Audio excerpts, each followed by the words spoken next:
Good day and welcome to a week at the plot on a slightly snowy Monday. So we had much heavier snow 2 weeks ago and it's been snowing virtually constantly, but really light snow for well over 24 hours now.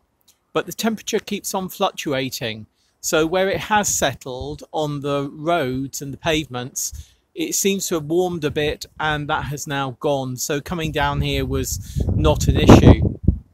We've also had Storm Darcy and we've still got the tail end of Storm Darcy. So I've come down because there are a few spots that we check for damage on the boundaries, i.e. trees, old trees, things like that. But I also like to come down, being chair of the association, and just check that people's plots are okay and that their sheds and their greenhouses and paraphernalia are in good order and not broken. Because obviously, if something is broken, you want to know about it sooner rather than later, because if we have strong winds again, then it could make that situation worse. So I've been around the plot. There's one shed that I notice has had a little bit of damage, and I've let that person know, and they're going to come down later on and just patch it up. So fingers crossed for that. I don't think we're due any major winds coming up, but you never know. You never know. As I was down here, I obviously checked on various things. So let me take you into the polytunnel. Exciting news.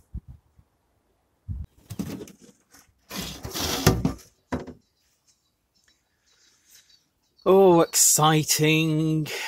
At the front, we've got sweet peas. Got germination in each cell. We've got the train driver mountain range that I was really concerned the seed might not germinate, but yes, it has. We've got germination in every cell. And here at the end, we've got 2 rows of Oregon sugar pod. So sweet peas, peas, and Mangetout. And every cell has got germination in it, which is fantastic. So I will be going home and putting the fact that these have germinated onto my Excel spreadsheet, which I hope I'll show you this week. At the back here, we've got, if I just lift you up a bit, corn salad, coriander and parsley, nothing there as yet, and nothing in the polyanthus. But that's sort of expected. But I'm so pleased we have growth in each of these cells. Fabulous. So yes, I'm really chuffed by those train driver mountain range. Don't get me wrong, I'm really chuffed about the sweet peas and I'm chuffed about the Mangetout as well. But the train driver mountain range, I picked pods for seed saving last year, and unfortunately, I put them in the wrong place and then forgot about them. So they didn't get my usual care and attention when I've taken seeds for seed saving. And they looked a bit the worse for wear when I sowed them. But you know what? They're up. They're up. And I'm so pleased. So pleased. I think I've got about four peas left that I haven't sown yet. So I might send those off to Jane Kelly. I know it's only 4, but she grew them from a subscriber last year as well. And unfortunately, the mice had hers away. So I've got 4 spare, so I'll pop some in the post to her. It'll only be for 1 cell and she may only get 4 plants. But you know what? She'll be able to grow those on, save seed from those. And then we can get the train driver mountain range variety going in the UK, which would be fabulous because they're lovely. Right, I'll leave it there and see you again very soon. Whether the snow will have gone tomorrow, I'm not sure, because we now have weather warnings stretching through till Thursday. But you know what? it's only a sprinkling of snow anyway. See you soon. Bye.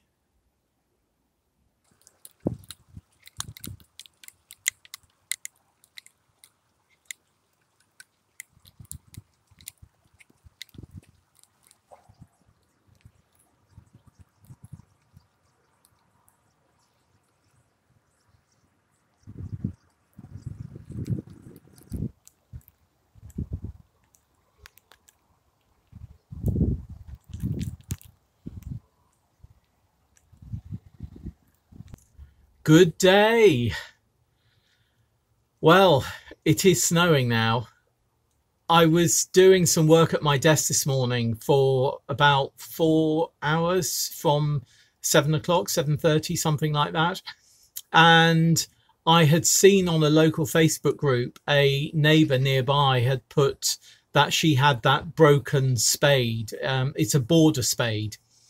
And when she was working with it at the weekend, it broke. So she put it onto Facebook. And as soon as I saw it, I thought, oh, that would be really good. We'll be able to burn out the wood from the handle that is in the spade shaft, the metal spade shaft, and repair it and maybe sell it for the allotment. And I saw that the snow had become less heavy. It hasn't been that heavy this morning. Went around her, picked that up, but as I was picking it up, it really started snowing quite heavily, and really quite tight balls of snow, not fluffy snow. Until that point, the weather was cold, but still not allowing snow to settle on the roads and on surfaces, apart from things like the raised beds and the edge beds and grass. But by the time I got down here, the roads were coated in some snow. So if it continues and the temperature stays down, we will certainly have a gathering of snow on roads and pavements. So yeah, I just wanted to get out, have some fresh air. And of course, I picked the moment when the snow came down. But you know what? I love it. So I brought that tool down. I've just popped it on the table. Then I'm going to put it into the decrepit shed, and then we'll deal with that in a few months' time. And now I'm just going to go home. So very brief today. See you again tomorrow. Bye.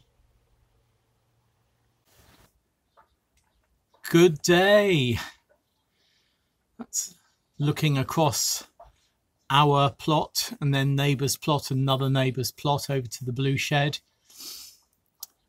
It really is a glorious afternoon. It's 2 o'clock in the afternoon now. This morning has been a bit of a mix of weather with snow showers and grey, but this afternoon the sun's come out and it's absolutely glorious, which is fab, as I've got a job that I need to do. Let me just tip you down a bit. Our wheelbarrow has a punctured tyre. I noticed the other day when I was moving, what was I moving? Oh, it was the bags of compost that we had delivered. That's right, that it was flat.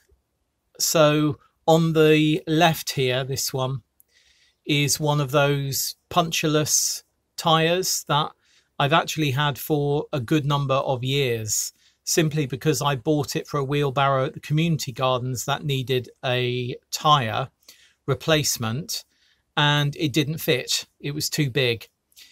So I'm hoping that this one on the left will fit where the one on the right is. First, I think I need to take out some bolts. So we have this nut here, which I think, look the other side. Yeah, there's a nut there. I think this must be the bolt end here. So this is the axle that goes through. So I need to undo that. Well, I need to undo that side, pull this through, and then fit this tyre in its place, which seems quite simple. Oh, no, maybe not.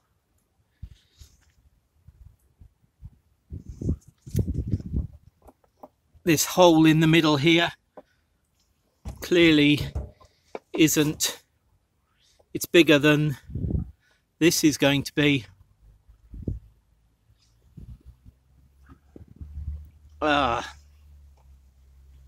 What do I do about it? Do you see what I mean? That hole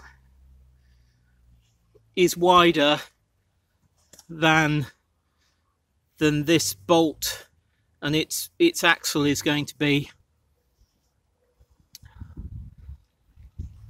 well, look, I need to take it off anyway, so let's take it off, because this is flat. Look, it's flat.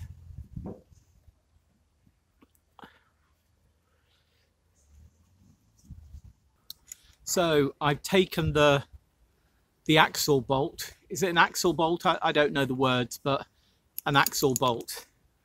But as you can see,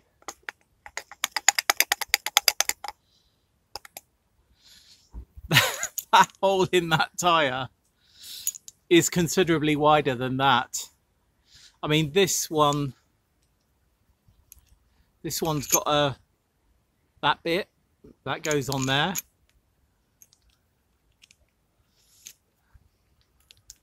And I'm wondering if I can get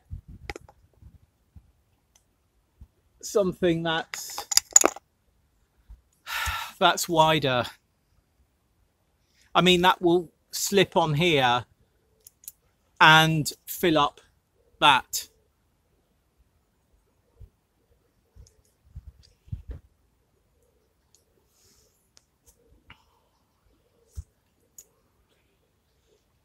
I'm not very good at things like this. You know, it's one of those jobs that you think is going to be really simple. And yeah, I mean, it is simple. If I had exactly the right tyre, it would be very simple.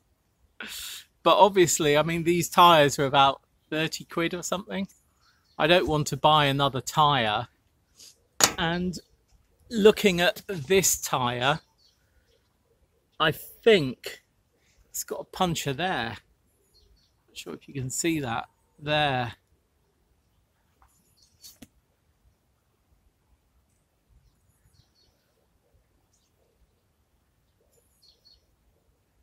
I don't think this is something I'm going to resolve today. Put it like that.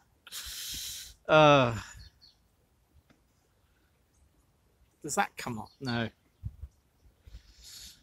I'm going to have to think. The joys of allotmenteering.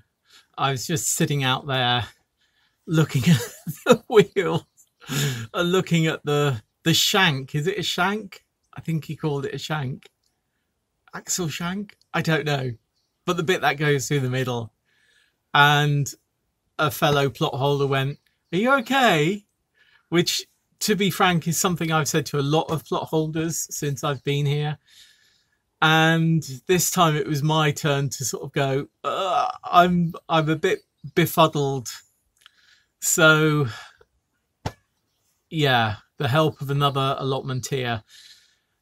We had a look, and he has said that he has either got something which will pack out that centre, or he thinks he can make use of the tyre that I have for something that he's got, and therefore he was going to buy another tyre for that, and he's going to check that to see if the one that I've got fits his, and if it does, then he's going to get another one which he can get at discount for me.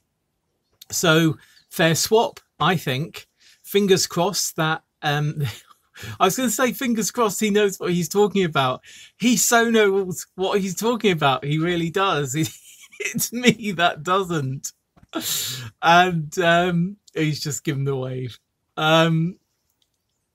Yeah, so fingers crossed, fingers crossed. But you know what? Those things happen in allotment tiering. You get on and do something and think, why is that not working? Or why doesn't that do that? I mean, you know, in my simple mind, you get a wheelbarrow wheel that fits the same diameter as another wheelbarrow wheel and it's going to fit. But no, there we are. There we are. So fingers crossed.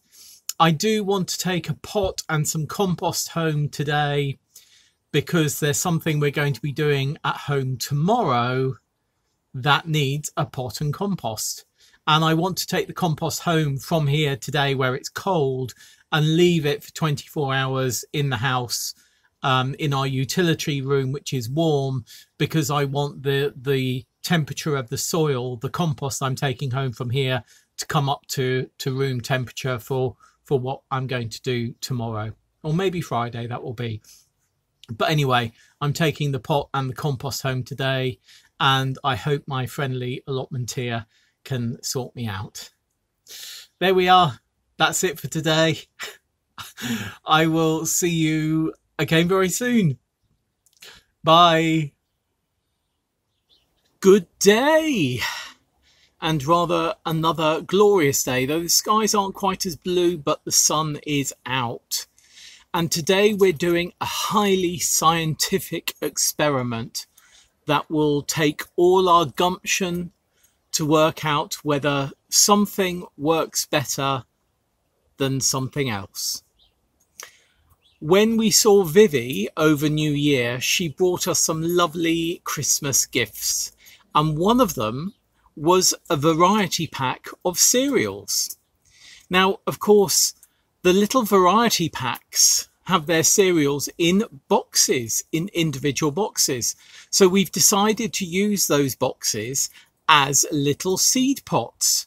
But not only that, we're wondering whether the different variety packs will produce different tasting broad beans. We have here cornflakes, bog standard Kellogg's cornflakes. Everyone knows them well. And I think we'll get a broad bean that is like a broad bean. Then we've got multigrain shapes as well. Multigrain. Now, obviously, that's got a lot more robustness in it. It's got a lot more fibre in it. So will this produce tougher broad beans or not? Frosties, a favourite of everyone. Apart from me, I've always hated their sugariness. But will these Frosties produce a sweeter broad bean? And then finally, Cocoa Pops. Will the broad beans from this produce darker and more chocolatey flavoured broad beans? Only time will tell. Let's get sowing. Here's the seed we're going to be using. It's Luster Ottono broad beans, which are spare from ones we did last year. Got our variety packs full of compost now, and I'm going to push 2 seeds a couple of inches down into each. There's a bigger seed.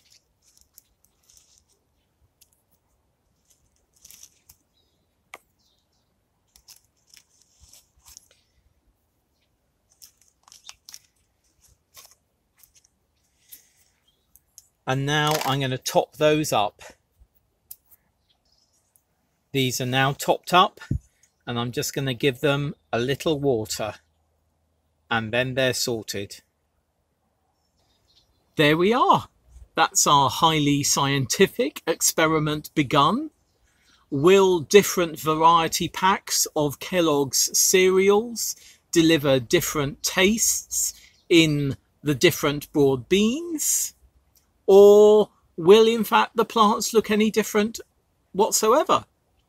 will the fact that one of these is multigrain mean that it'll be more robust and maybe more fibrous in its growth? Who knows? In about 4 months' time, we'll be checking out the flavour, and before then, we'll be able to check out the growth of each variety pack. They will be going outside. So one thing I do need to do is label the different varieties, because even though it's very clear from the colour of the packs at the moment, that colour's likely to fade, and these are going to be going outside in the ground when we plant them out, so we won't know then which is what variety. So best to label them up now. We don't want this highly scientific experiment to go awry. Okay, that's it for today. I'll see you again soon. Bye. Good day. In the middle here you can see our broad bean tomato, and as you can see outside it's a bit breezy. So this broad bean tomato, it's called that because it was a seedling that we found when we were clearing the courgette bed to put in our sowing of broad beans, and I'm now going to pot it on. It's looking a bit spindly, but you know what? We'll just have to see how it goes. So the compost I brought home the other day with the pot has now warmed up quite nicely and is room temperature, so potting this on won't be so much of a shock. Gosh, that sun is really flaring, isn't it? We're now in the dining room. This is the compost here that has been inside for 2 days, so it's well come up to room temperature now. I'm going to be using this much larger pot than this one. As you can see, this one is much larger. I'll be talking more about potting on and upsizing into larger pots in a later video in a few months' time. But I'm using this large pot because I want to put this big, well, not big, it's only about 2.5 foot long, this bamboo cane, but I want to use that as a support. So I need to have enough room in here to take this up. As you may know, this stalk of a tomato has hairs on it, and those hairs, if they come into contact with soil, compost, water, will very often turn into roots. And for that reason, what we're going to be doing is planting this quite deep. As you can see, this is quite a bit deeper than this, almost twice as deep. So we'll be planting this quite deep, and some of this vegetation, these leaves here, will just be snipping off with scissors, which will give that area an opportunity to root into the compost and stabilize the compost, stabilize in the compost a little bit more. So I'm going to get on and do this, and then I'll show it to you afterwards. As I say, we're going to be doing a video about potting things on in a couple of months' time, and many of you won't have plants like this growing inside at the moment. The only reason we have this plant growing inside at the moment is because I didn't have the heart to just throw a volunteer tomato away when I saw it. So here we have broad bean tomato plant, all potted on and looking a little bit neater.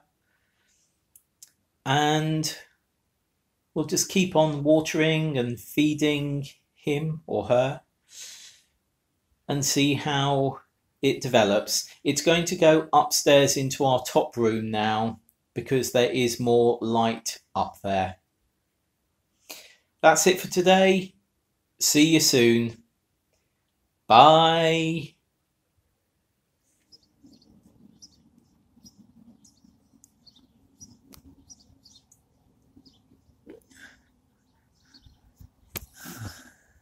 Good day. A bit of wishful thinking going on in my head. I was hoping, beyond hope really, that I'd be able to crack on with the fruit bed today. But even in the raised bed there, where that soil is really loose, apart from the top ½ an inch of compost, it's solid. So there's no way I'm going to get a fork into this fruit bed today. In fact, maybe not even well into next week. The temperatures are supposed to rise, and I've just been told that there are going to be some 11-degree days coming up. So fingers crossed for that, because it's been unusually cold and the wind has been unusually destructive, I have found. Let me show you my broad beans.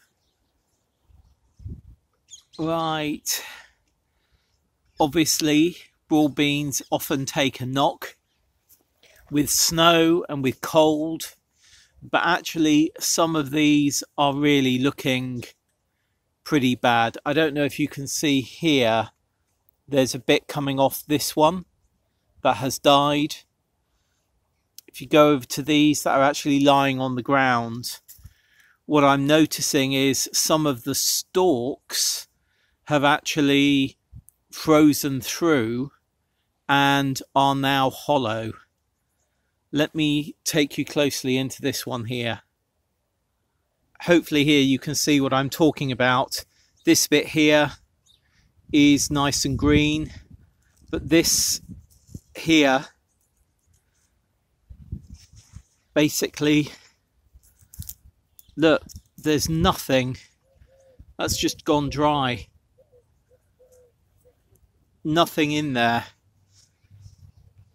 Now, it's dry beyond that point. You can see a little bit of growth here. This bit here still seems just about okay. But I really think we need to have warmer weather. I've not... Well, look, I've been growing broad beans for 8 years here in the UK. And I've never seen this type of damage this far south, so in London.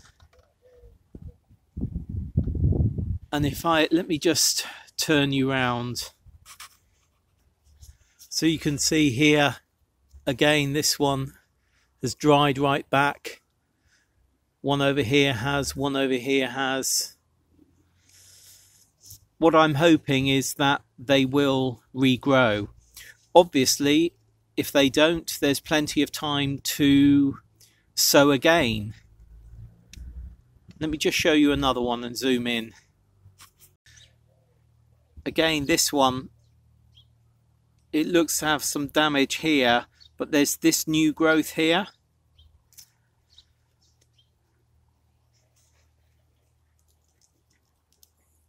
But then that bit, look, can you see? It's completely dry here.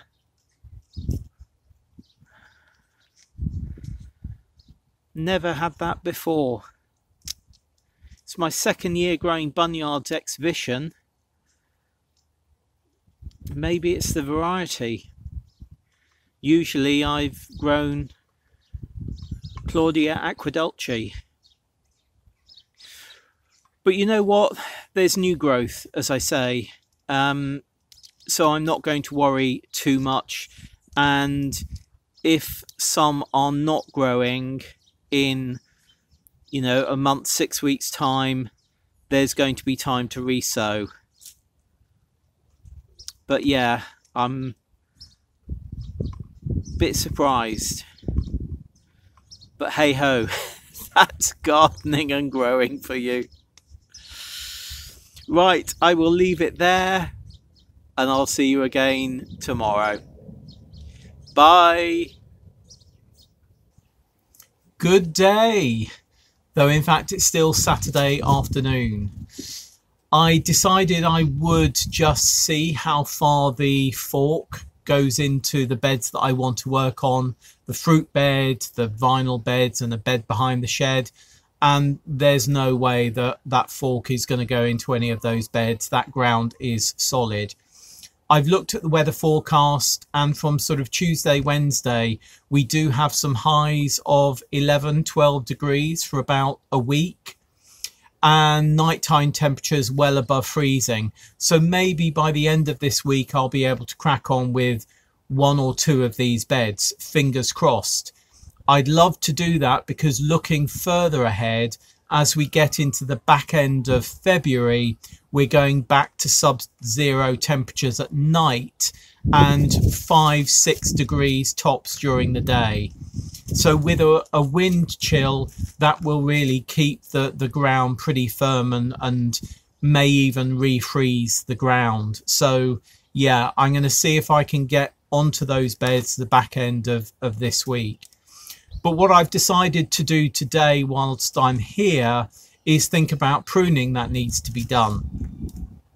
Now, whilst I'm thinking about that, I'm also thinking about 2 papers that I've read recently, scientific papers from America, which warn against doing pruning when the weather is at 0 or sub-zero, because it's thought that making cuts, i.e. pruning and making cuts into wood at that time, can actually cause freezing to happen, which when that then thaws could allow diseases and viruses to get into that wound, because of course that is a wound. It needs to heal over, and it is suggesting not to do any pruning when the temperature is likely to dip below 3 degrees for a couple of days in a row. So I'm going to think about that. I've never really thought about it before, and looking at a number of pruning guides in the UK, because I mean I've been pruning for years, but looking at a number of pruning guides in the UK, they don't really talk about pruning when it's cold or sub-zero. They only talk about pruning when something is dormant. And of course, in the case of what we want to prune, gooseberries, apples, roses, things like that, you prune those when they're dormant, which is perfectly this time of year. But with the really cold temperatures at the moment, I'm just going to hold off on that for a few days. But what that has made me think about is the things that I do need to prune. And I'm looking particularly at our old apple tree. It doesn't give us great harvests, but it looks so fantastic when it's in blossom. We don't know the variety of it, but I'm going to try and map out the growing of it this year so that I can talk to a fruit tree expert about what variety it may be. And of course, we can look at the blossoms when they come out, and then we can look at the fruit when the fruit is on the tree, and we can obviously cut it open and have a look at what it looks like inside. So I'm hoping that this year we'll be able to put a variety to that old apple tree. But yeah, the roses certainly need a good bit of pruning, because one of them, particularly the Queen Elizabeth just behind the shed, is putting on an awful lot of growth at the moment. As hopefully you can see, there's quite a bit of new growth coming on this rose, and it is the ideal time to prune. But as I say, I'm wondering whether it's the ideal weather to prune. But I think we'll be pruning this the middle of next week. This is the trunk of the old apple tree that we inherited. I think it's been here many decades. It's got quite a lot of goldeny lichen on it, and also a light grey brown lichen on it. We've done about 3 years of remedial work on this, of cutting out crossing branches, dead wood, diseased wood. And this year I'm going to be concentrating more on thinning out the actual branches, the smaller growth that we've got in here, because I want to make sure that there's better airflow in there to reduce diseases. And also, as I say, it's an old tree, and when this is in full leaf with high winds that we tend to get in June and July now, it has a propensity to really push the tree, which could actually break it, and we don't want that to happen. So what I'm going to be doing is taking out maybe 50% of the growth in the canopy area to hopefully reduce disease and also reduce wind drag on the tree itself. But that will be for another week. Today is just about me making notes about what needs to be pruned and hopefully when I can prune it, whilst keeping an eye on the weather and the forecast. So that's it for a week at the plot. It feels as though it's been a bit of a odd week with the snow and the cold weather, and I know many of you get far colder and snowier weather than we do. And in the UK, and particularly in the southern parts of the UK, we're very lucky that we can overwinter things and carry on growing over the winter as well. But interesting to see those broad beans have really suffered from the cold this year. I know that Vivi covers hers, and I think I will look at doing that next year, because maybe we're in for a few harsher winters. Who knows? Who knows? Right, I will leave it there, and I'll see you again very soon for a week at the plot. Bye.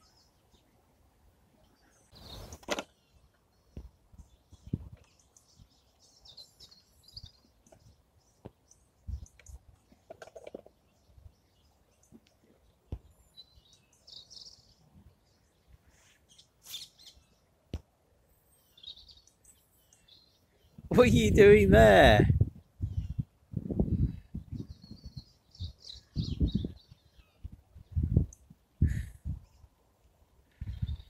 And then I swing over here.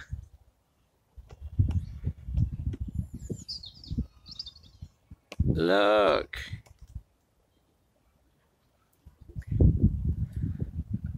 And then if I swing over here,